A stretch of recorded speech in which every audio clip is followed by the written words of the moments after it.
Ms. White, you are muted.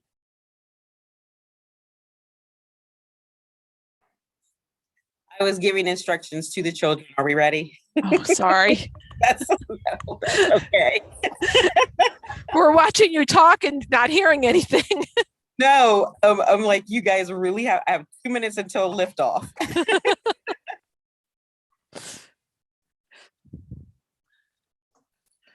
Well, with that, I'll go back to the introductory slide. I think we got 1 more minute.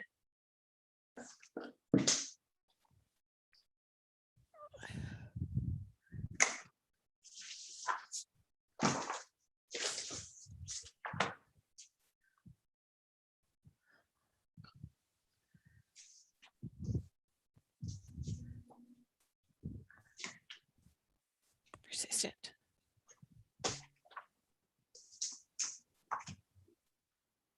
Evening, Region 5, how are you? You hear me?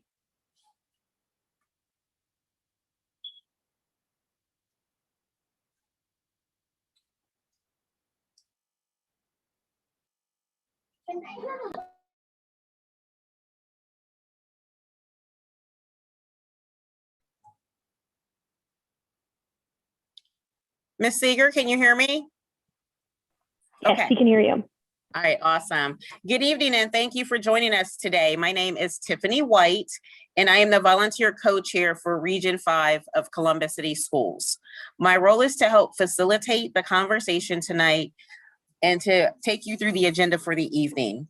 Please keep your cameras on for the entirety of the meeting.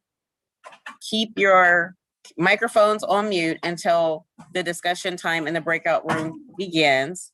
Use that function should you have any, use the chat function should you have any questions. And we will have our other regional volunteers answer your questions to the best of their ability. If we do not know an answer to a question, we will acknowledge that. And then can I get the next slide? Okay, yes. Yes, you can. Just one moment. That's quite all right. Okay, let's make sure I got it this time. Here. Awesome. I would like everyone to please have a little grace at this time. Everyone will have the opportunity to voice their opinion and be heard.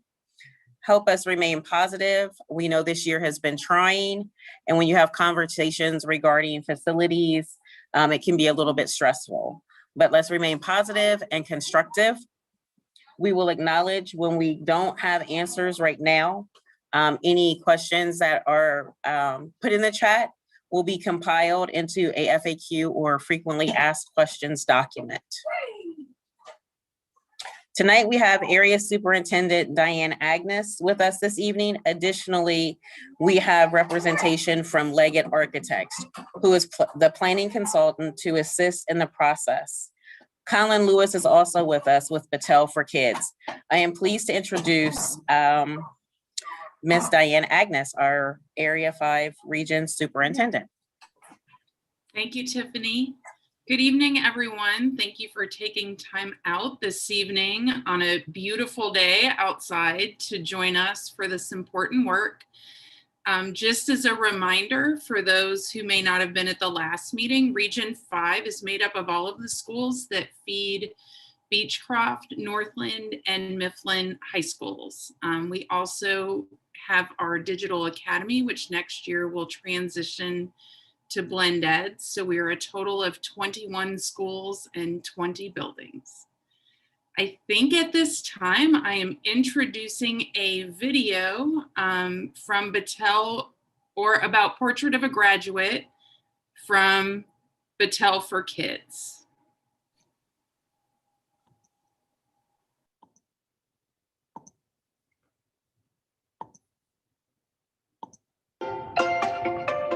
Now that we have a portrait of a graduate in place, then we as a district will have to stop doing some things that we were doing in the past. The portrait would be front and center. These are the 6 attributes that we are going to ensure that when our students graduate, that they are able to master. The first pillar is adaptability. To me, adaptability means how do our students interact in adverse environments? We are in a country now where there are so many different people from so many different places. The beauty of learning from one another and how we can solve those problems together. The next pillar is communication. How do we make sure that our students can express themselves? Our students have to be able to ask questions, ask for feedback, and really getting students to understand that your voice matters. The next pillar is creativity. Our students can come up with multiple ways of addressing our problems, and to learn and at their own pace, you have to create that space for creativity to happen. And it has to emerge, I believe, in that manner. The next pillar is critical thinking. It is important for my students to understand thinking about a problem in a very complex way starts to build those critical thinking skills. And it allows students to know that I don't have to have all the answers right now, but I can think about it and build upon what I believe the answer will be. The next pillar is global empathy. How do we get students to understand that what they may see happen to another student or even to their neighbor, how do we feel? How does that make us feel when we see injustice happening, when we see poverty happen? What does that feel like? And not just locally in Columbus, but around the world. We all should be using technology as a lever to advance our students' opportunities. We as an organization, we are going to use technology to make sure that students have access to curriculum wherever they are. We want to be a district that when our students graduate, they can demonstrate those 6 attributes. That's what's important to us right now, to make sure that our students have an opportunity to lead. We have to be student first. And I think that's where the magic happens, is that we're doing it not just for our students, we're doing it with our students, and student voice matters.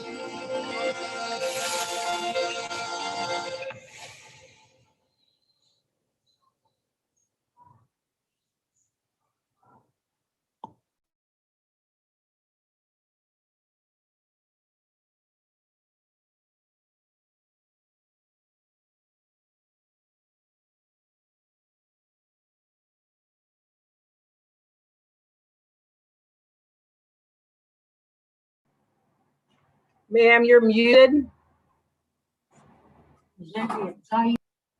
Okay, good evening. My name is Melva Williams Argyle, and I'm with XYZ Professional Services, and I'm a part of a design and planning team that is partnering with Columbus City Schools and the community to put together the facility master plan. On behalf of the Columbus City Schools and the Board of Education, thank you for participating in the second session of your region's Facilities Master Plan Community Engagement Discussions.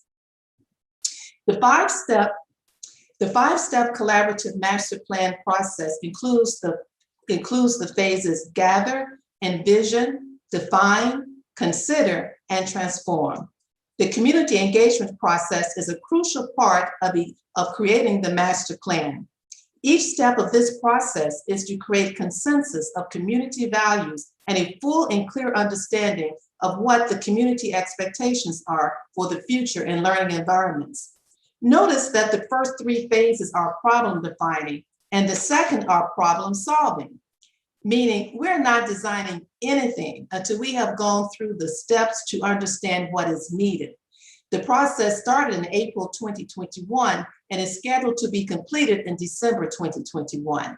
Your input in these community discussions will be the foundations of the facilities master plan that will be reviewed by Columbus City Schools Board of Education, Administration, and staff. Approval of the master plan is scheduled for March 2022. In April, for the gather phase, we completed a survey, participated in regional community discussions, and the Facilities Master Plan Committee convened to discuss the successes and barriers to learning in your existing school buildings. There were many items that were revealed in the discussions relating to what is working or not within Columbus City Schools. This month, the Envision phase, this second phase of the process starts the discussion of how the successes can be elevated and the barriers can be addressed within your schools. The discussions you will be having tonight, later in the Zoom breakout rooms for the Envision phase, will lead to a program of space and place within the schools. This program will be used to start establishing master plan concepts and future community discussions starting in the fall of 2021.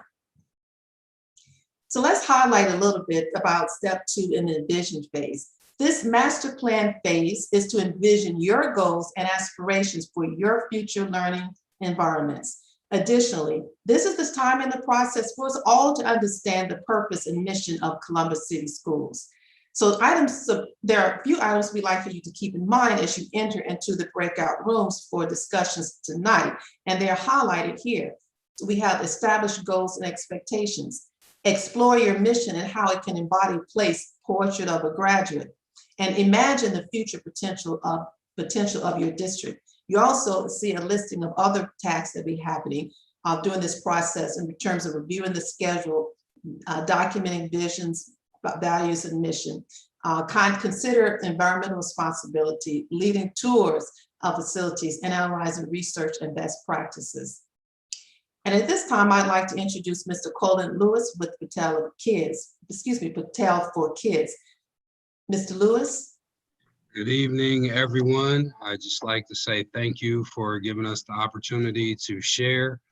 And just want to say a little bit about, as you think about your portrait of a graduate and the pillars that were outlined, what we're talking about is the conversion or the convergence of those 6 pillars with the academic content to provide a deeper learning experience for the students. And then in doing so, we are redefining what we consider success. And so when you think about graduation and the finish line for students, we want them to be choice ready. We want them to be able to be enlisted, enrolled, or employed upon graduation. And as such, we have to provide learning spaces that prepare them for those choices. And so when you think about the learning environments and the goals that we have for our children through the portrait, a standard classroom with desks and rows is not going to get it done. And so we need to be thinking about structures, rigid versus flexible, spaces, closed versus open, lighting, natural versus artificial, And what message are we sending the students through the learning environment? Are we asking for compliance, or are we looking to empower?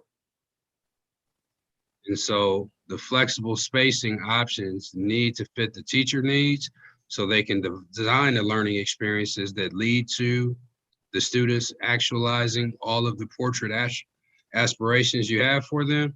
And we also want to make sure that people are motivated by the space in which they work and operate. Over this past year during the pandemic, we figured out that learning and working could occur remotely. And so we want to make sure that we are affording students the opportunity to maximize their learning in the space that's conducive to all that we hope for them. Oh, thank you, Mr. Lewis. And then finally, in this presentation this evening, you will see a series of images and concepts. In the breakout rooms, I encourage you to also reflect on what you see and how they may or may not be successful to respond to issues raised in the gather phase and the question issued for discussion. Also, as we move forward with the presentation, you will see a pop-up question during each of the Portrait of a Graduate pillars. Please respond, and we will make those results part of the data compilation of the Envision phase. The final component of the Envision phase is to issue a survey at the end of the month that will include information shared tonight. During the 19th century, classrooms can be described as sparsely decorated and furnished, reflecting the frugality of the mostly rural times. All of the grades were taught in a single room by a single school teacher. The teacher was often younger than the students themselves. Studies primarily focused on reading, writing, arithmetic, as well as good manners. Resources in early classrooms were extremely limited, consisting of slates and chalk for writing lessons and possibly a few books for literacy. During the Industrial Revolution, the percentage of people working in agriculture plummets as family farms are gobbled up by larger agricultural businesses and people are forced to look for work in towns and cities. Owners of industry needed a workforce and looked to public schools to provide it. Schools were designed and organized like the factories that these students were someday going to employ.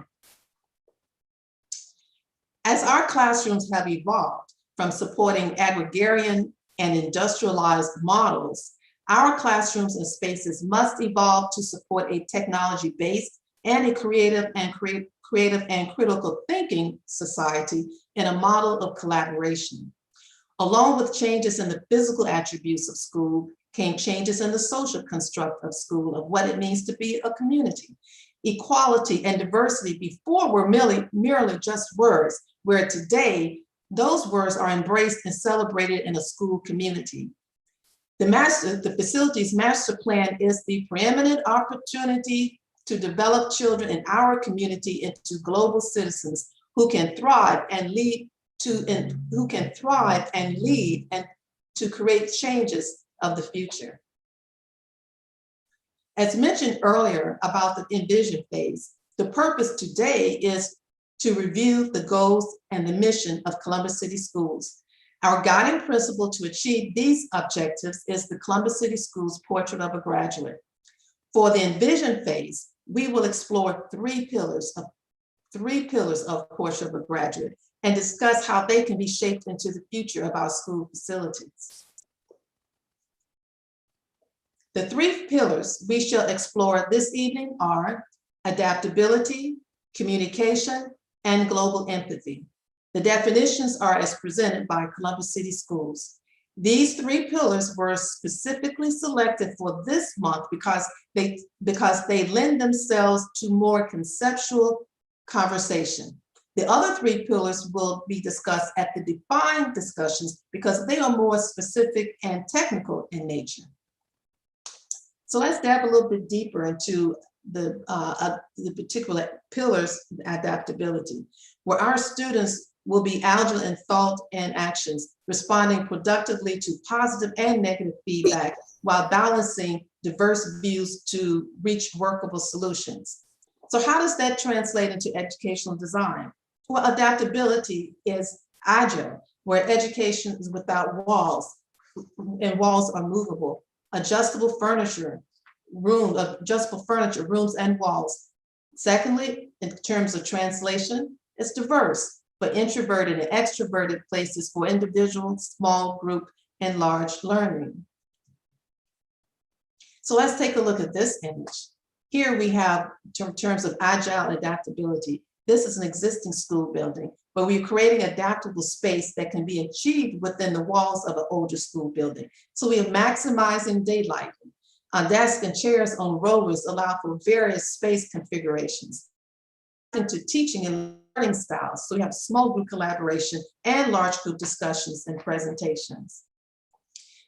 In this image, we have movable walls, allowing relationship between spaces, the ability to control the space, the use of technology, the lighting in the room, the size of the room, and the furniture.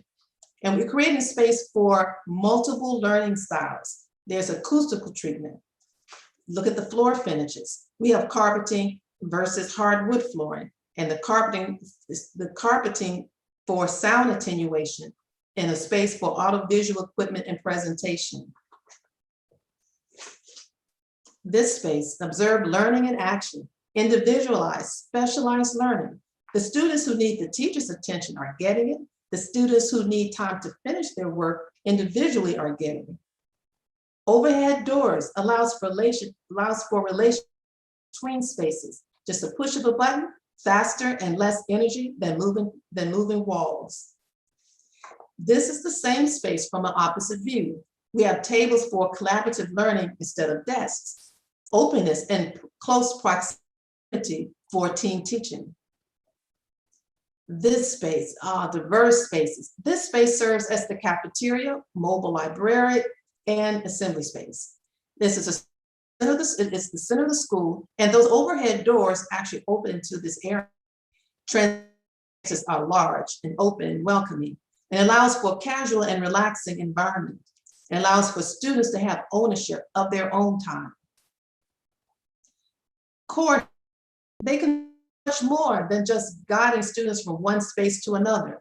Diverse furnishings that allow for casual exchanges, privacy, but still part of the collective, and allow for individual or group activity. And spaces that are opportunistic, that are quiet, that provide for respite and for introverted learners. And here we have the second pillar, communication, where our students will effectively express thoughts and ideas using oral, written, and nonverbal skills while being active listeners, able to decipher meaning and intention. So here we have spaces that are expressive and traditional to communicate to an entire school student body. So this is actually a renovation where the seating is reduced from 1,500 to 800 for more intimacy and better acoustics. This slide, we have from static space to a more flexible space. And behind those blue curtains, actually the gym for a larger venue. And there's connection to the rest of the school activity, aesthetically and physically. And the floor is leading the way. Notice the floor pattern. This space is for developing trust between staff and students out of the classroom. And it's comforting, and it's through multiple scenarios and learning styles. You have small group presentation and gathering spaces. And the space that has the stools, the higher stools there with the screen in the background, that's like a think space where students can create their own content. And understanding that spaces also can be complex and have layers of information. The scale of the space, there's more opportunities for exploration than a traditional classroom. Rethink how spaces and people within those spaces can interact with each other. Understand that some spaces have to be small and specialized. Noted in the gathering discussions. Place for individual expression. In this image, we have how we show in this image in terms of control of this space through lighting. There's control through sound and furniture. And there's comfort achieved through textures. Aha, we have our first pop-up question. Feel free to answer, and we look forward to your responses. So in this space, in the forefront, we have casual seating. If you look to the left of the image, you have tall chairs and seating. And then we have in the center of the space, traditional conventional conference room tables and chairs, but they're on rollers so that there can be reconfiguration of the use of that space in the furnishings. Also note that there's also transparency during, in the connection between the circulation space and the room itself, so that you can see learning and teaching and collaboration in action.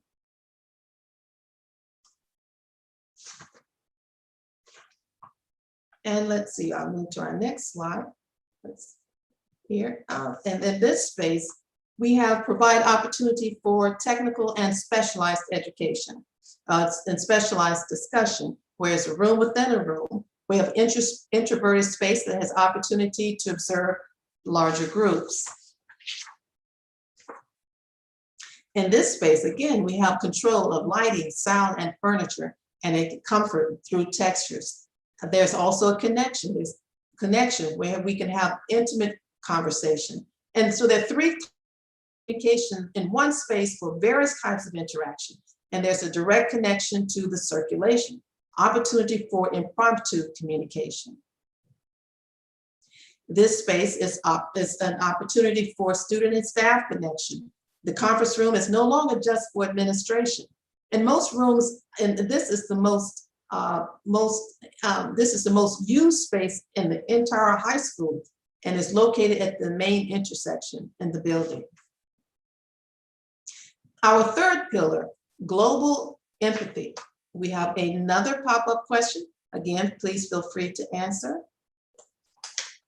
And global empathy is our students will value and engage diverse cultures and unique perspectives through mutual respect and open dialogue while taking action to make the world more equitable and inclusive.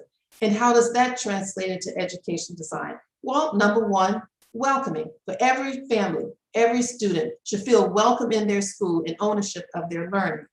Secondly, through sustainable, in terms of environmental responsibility, for the world will be on display through material selection, indoor air quality, and indoor air quality and daylighting.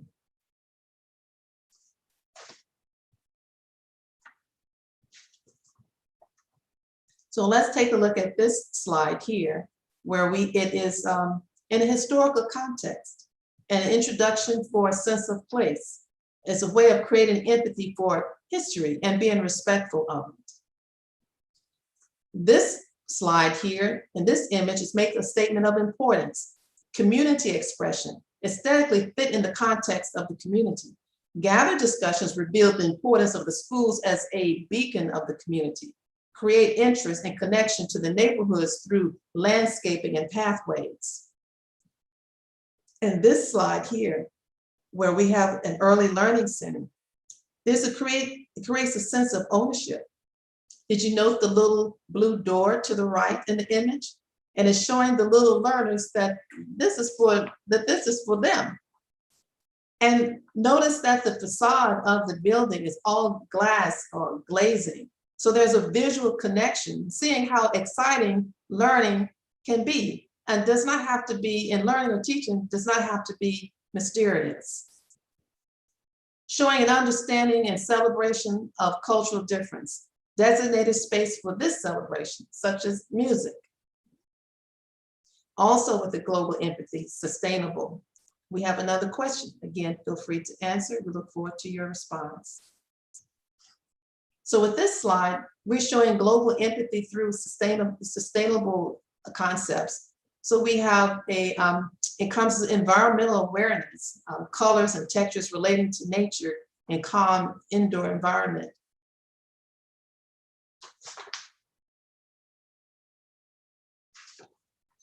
Outdoor learning can have a sense of place. Teacher communication and well-being, as mentioned in the gathered discussions. Most successful learning spaces are preset, so they can start as in the classroom.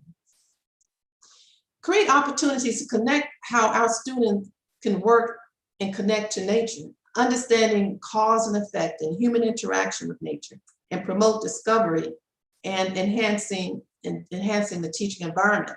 So this is a STEAM lab and it's attached to the greenhouse. Understand nature by being immersed in natural surroundings and promoting awareness. And again, this is understanding how human interaction can help nature. And this is the same facility that I mentioned in the previous slide that was a STEAM lab. So you have educational, urban farming, farm to table. And this can make a difference. And it's a discussion of food deserts, as was mentioned in the gathered discussions. Cause and effect. How do my actions affect how we eat? Health and wellness approach, potential for student-run spaces. Then there's interaction of teaching space and natural environment. Design the outdoor space for purpose. Outdoor learning doesn't work if it's not comfortable, and it must be part of the curriculum. It must be part of your curriculum and create awareness of student health. So now that you have seen what classrooms can be, take your reactions to the breakout rooms for further discussion.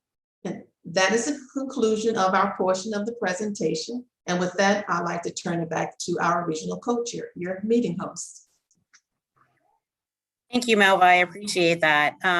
So the purpose of this discussion is to review the 3 pillars of a portrait of a graduate: adaptability, communication, and global empathy, and how we can translate that into spaces. Think about how we can support these pillars with space in our facilities. How did you respond to the images presented to you tonight? What images resonated with you? And let's discuss those. There are 3 additional questions that we need to discuss this evening. How can corridors and cafeterias become adaptable and agile learning spaces?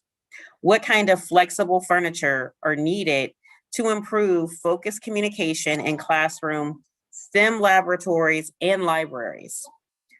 Where and how would your community use outdoor classroom facilities to teach global empathy and environmental stewardship? With that, our Zoom moderator will organize us into breakout rooms for an intimate conversation. When you have received the link, please click on that and you'll be assigned to a breakout room. Each group will have a champion, a reporter, and a scribe. After 30 minutes, we'll come back to the larger group. We recommend spending about 10 minutes on each question to ensure that you get all 3 questions answered. You'll receive reminders of what the questions are at every 10-minute-ish intervals. One last time that we need these into our discussion. How can the corridors and cafeterias be adaptable and agile in learning spaces? Question 2, what kind of flexible furnitures are needed to improve focused learning, STEM laboratories, and libraries? Question 3, where and how would your community use classroom facilities to teach global empathy and environmental stewardship? Once again, please take this time to think about these and how we can support these 3 pillars that were discussed tonight in a portrait of a graduate with the space in our facilities. With that, we can now go to our breakout rooms.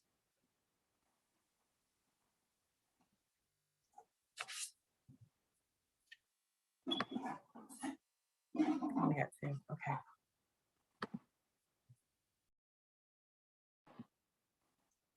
Okay, I think we're all back. Are all the groups back in now?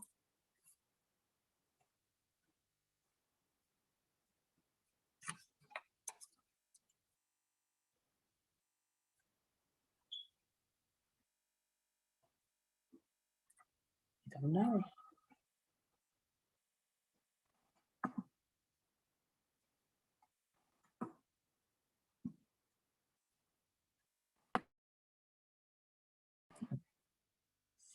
Alrighty, so what we're going to do is go through, I think we had 3 breakout rooms. Is that right, Misty? Correct. We'll start with breakout room 3 because I went in breakout room 1. Can you give us just a synopsis of what information you gathered from the 3 questions? Yes. Basically, the parents that I spoke to was talking about the corridor classroom. If they were to do that, it would be nice if they had benches along the whole window wall versus the opposite wall, because the kids would be too distracted to look outside. Maybe the spacing. They would need ample space if they were going to have those classrooms out in the hallways. And also where those window walls will be at. So what he was saying to me was, if the window walls are going to be facing the inner portion of the campus of the school, it will be okay. But if those windows were facing the outside portion, can those people outside look in to the students? It will pose some kind of a security problem. Is there going to be enough security for those children that are sitting in those classrooms where people from the outside can see in? As far as the furniture is concerned, they opted out of the wheels. They said that's too much of a distraction for children. They'll be rolling around all over the classroom. And they like the separate desk versus the long table and having all the students sit together. And that was basically because of the mentality of the pandemic. They're sitting too close together. And this way, they're also sitting bunched up and they can start talking to each other. It'll be easier for them to talk to each other versus being at separate desks. I'm sorry, the bell keeps going in and out. I'm in the process of moving. As far as the last portion of the outside classroom, they really like the outside classroom, and they said it would be nice for it to be accessible to everyone, not just the students. They would like to have like parent meetings out there. That would be nice.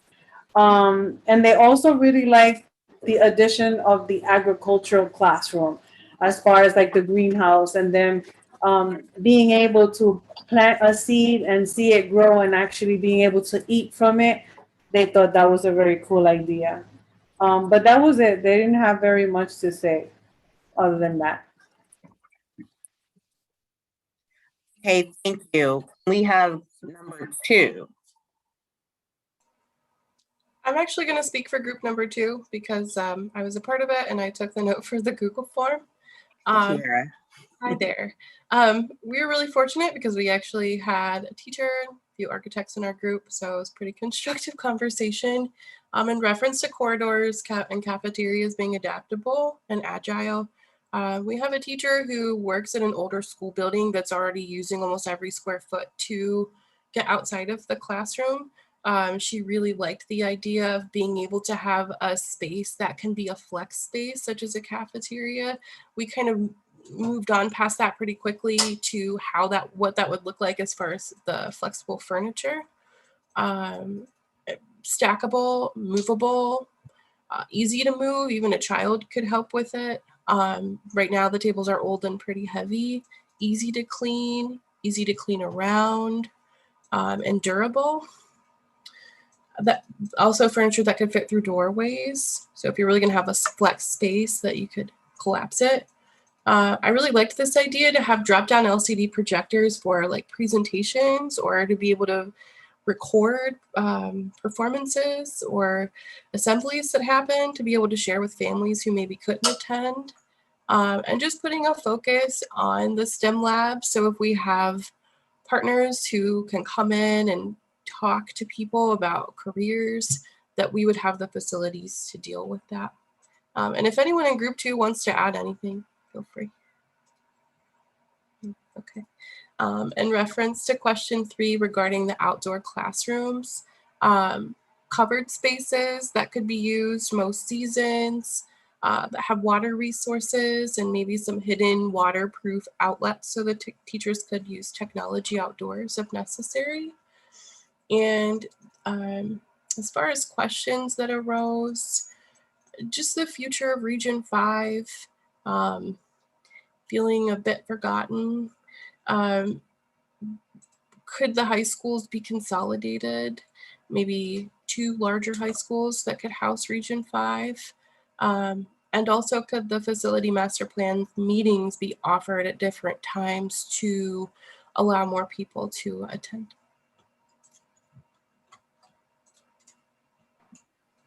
Okay, thank you so much, Kira.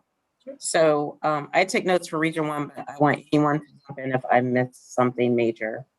I was lucky enough to have a teacher, a librarian, and I'm going to say a parent, but she's had different experiences living in different parts of the Midwest and the things that they had at the different schools. So as far as corridors and cafeteria spaces, there are some schools that already have some of these multi-purpose spaces where they have the movable furniture.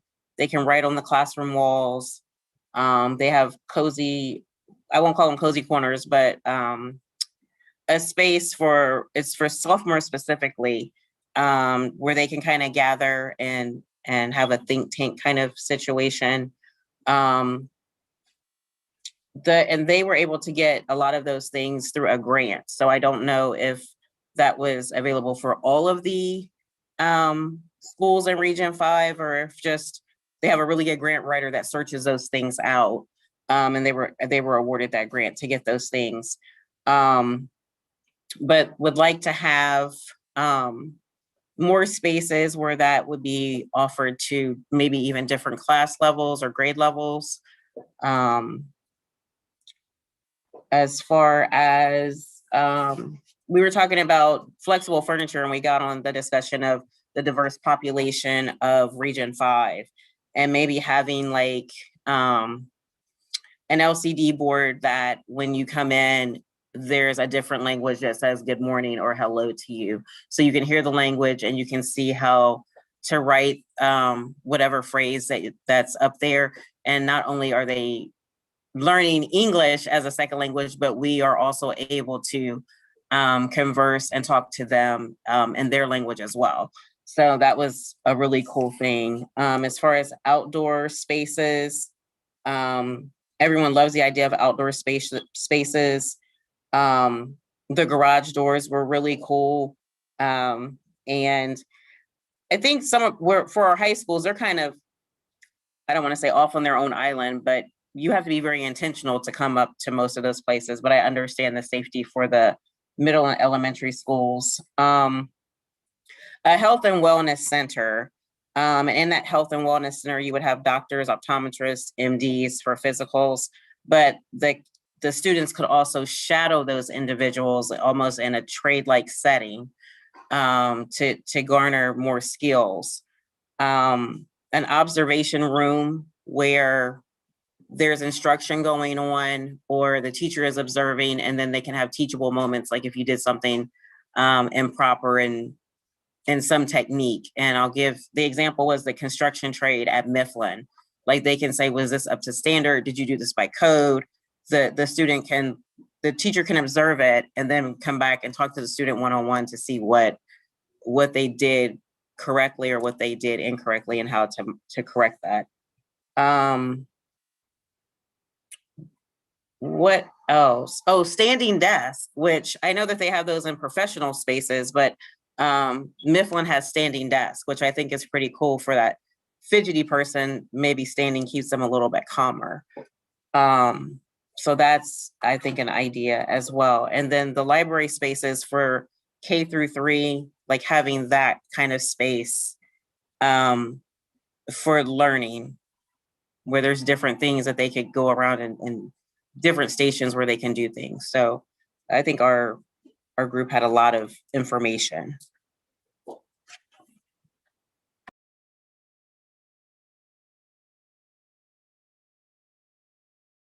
And Kier, was there anything you didn't really get to bounce to the other 2 rooms to get any observations? Okay. I didn't. Costa, did you get anything from the students at all? Is she on there? She was in our group as well. Oh, she was in your group as well. Okay. What did you find out, Kiera? There's one additional thing that I wanted to mention. It was in one of the images that we saw where there was a space outside of the classroom where maybe someone who needed to finish up their work or needed individual time. A member of our group who is a parent said that they really noticed that their kids thrived in the hybrid environment where they were able to use their technology and focus on their specific lessons. So being able to have a space outside of a classroom that's a safe space for a kid who may need that individual time to focus on their work. That was all. Okay. Well, I thank everyone for their time and giving you our ideas. Kiera and myself will enter as much information as we can from these meetings, but everything is recorded, so it will be gathered and taken by Leggett Architects. And I think there's 1 or 2 more slides that we have regarding this master plan. I believe. There we go. It's right there. So we're the last Envision phase meeting. Next month will be the define phase.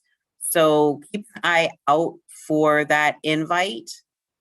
The June already, June 21st, 23rd, and 24th. And those will be from 5:30 to 7 p.m. So not as late in the evening.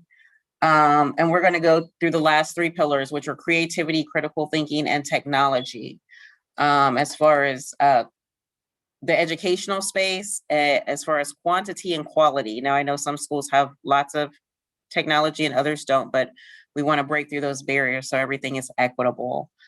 We'll be looking at what you like and what you don't like. So you'll see other presentations and photos of different schools. The comments from tonight, along with the comments from community discussions from all of the other groups, will go into our facility master plan committee meeting, and any questions that you put in the chat. If you don't get an answer back, it'll definitely be in the frequently asked questions if they have to go and gather that information from someone. The review process will lead to the future questions and upcoming surveys, discussion points, and future community meetings. If you'd like, you can join us Wednesday, the 26th at 6 p.m. We'll be having a big table talk. It'll be streamed live on Facebook and YouTube on the district's channel. Thank you so much for taking the time out this evening. Look forward to your surveys, and we'll do the last 3 remaining pillars of Portrait of a Graduate next month. Everything was greatly appreciated. Stay safe and have a good evening.